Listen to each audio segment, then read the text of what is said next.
Olá, meu nome é Fabiano Sávio, a convite do Centro Espírita Poder Divino para o nosso estudo semanal. Nós vamos fazer o comentário do capítulo 10 do livro A Mediunidade Nossa de Cada Dia, do Dr. Odilon Fernandes, psicografia do nosso querido irmão Bacelli. Nos diz ele, a lição chama Lucidez Ideal e trata da mediunidade consciente e mediunidade inconsciente. Atuando na condição de médium consciente ou inconsciente, não percas a lucidez que te confere discernimento. O médium que, cegamente, submete-se à vontade do Espírito, está invertendo a ordem natural das coisas, porque é o Espírito que deve se submeter ao crivo do médium.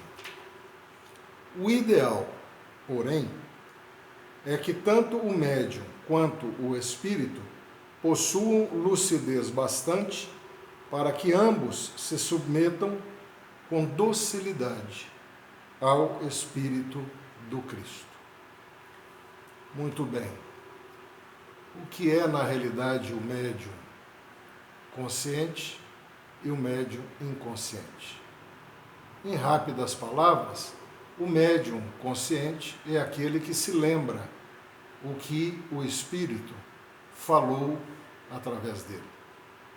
E o médium inconsciente não se lembra do que o Espírito falou.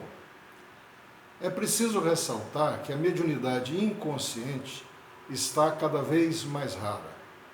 Com mais de 1,5 séculos do Consolador prometido entre nós, com a vasta literatura que nós hoje temos à disposição, cada vez mais nós estamos mais conscientes na mediunidade.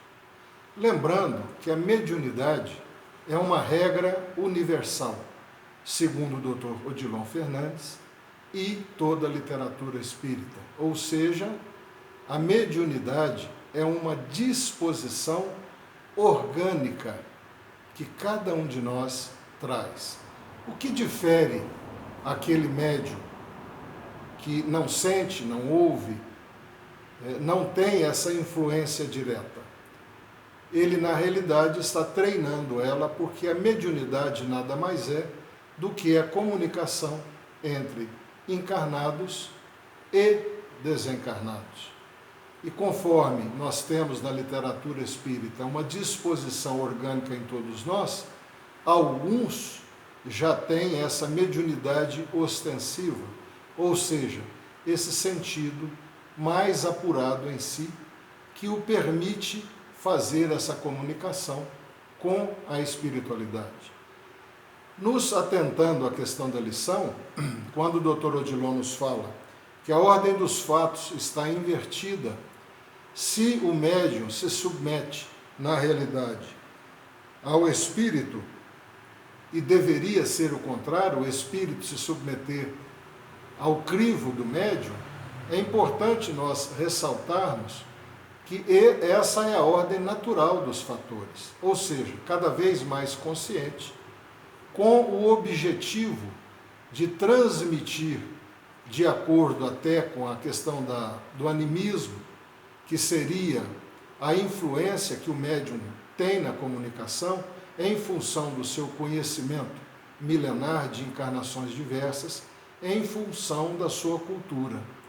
Essa, na realidade, é o objetivo do médium consciente, de cada vez mais colaborar, mas sabendo, dentro dessa oportunidade, o que ele pode fazer a nível de colaboração.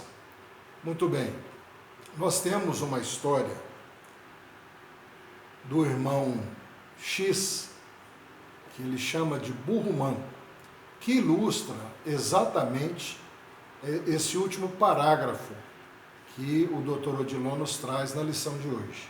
Quando ele diz, o ideal, porém, é que tanto o médium quanto o espírito possuam lucidez bastante para que ambos se submetam com docilidade ao Espírito do Cristo. A lição deixa claro qual é o caminho que médium consciente ou inconsciente e em contrapartida todos nós devemos seguir, que é exatamente se submeter com docilidade ao Espírito do Cristo.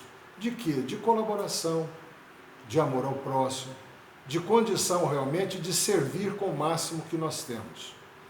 Na história do irmão X, que é muito interessante, ele intitula O Burro Manco.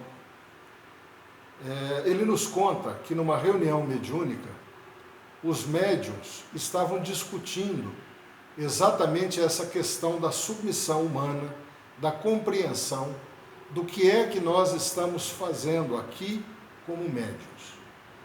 Então, discutia-se exatamente por que entidades com uma capacidade intelectual, um conhecimento tão grande, um amor tão profundo, usavam médiuns com pouco conhecimento, com palavras chucras, com pouca capacidade cultural.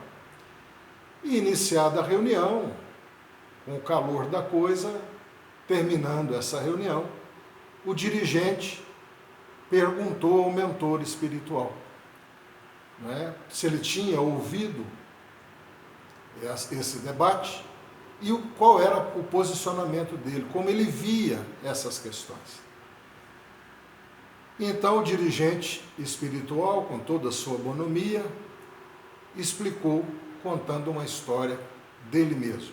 Ele fala que havia sido, no interior de São Paulo, em São Joaquim da Barra, um médico há muitos anos.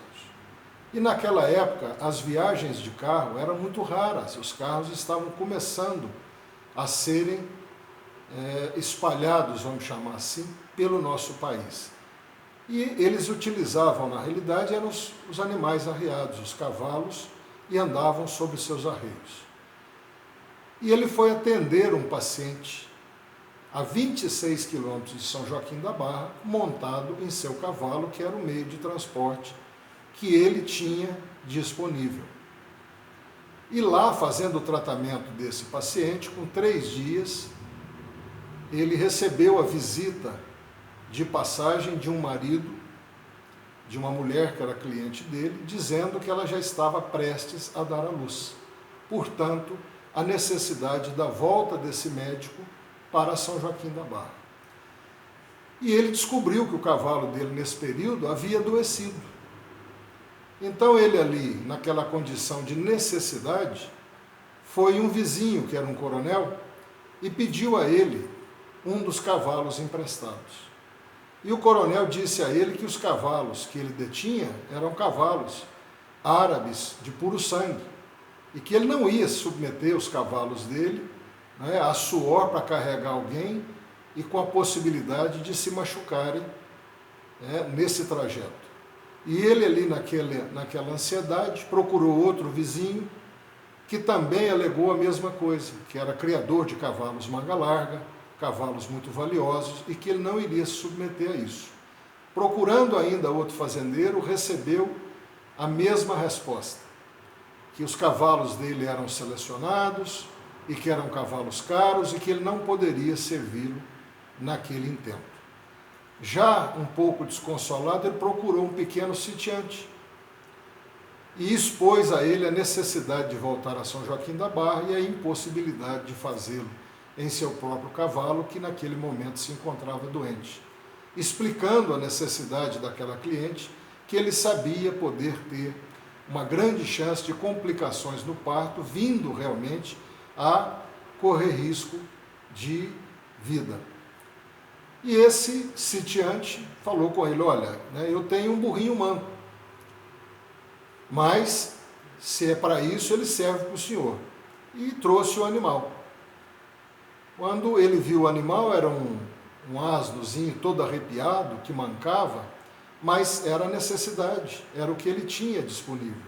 Ele colocou o arreio no burrinho, e o burrinho ali sofrendo as esporadas e atacas, o levou a São Joaquim da Barra, onde ele cumpriu a função dele.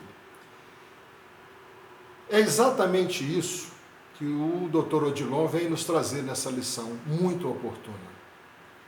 É preciso que cada vez mais nós estejamos conscientes, através do estudo, do conhecimento, para que nós possamos ser mais úteis. Porque a espiritualidade vai, na realidade, aproveitar-se de todos os médiuns que estejam conscientes com o seu trabalho a benefício da humanidade. Não importa a situação que nós nos encontramos, muitas vezes, e tive a oportunidade de ter no próprio Centro Espírita Poder Divino, a convivência com um médium extraordinário que não sabia ler.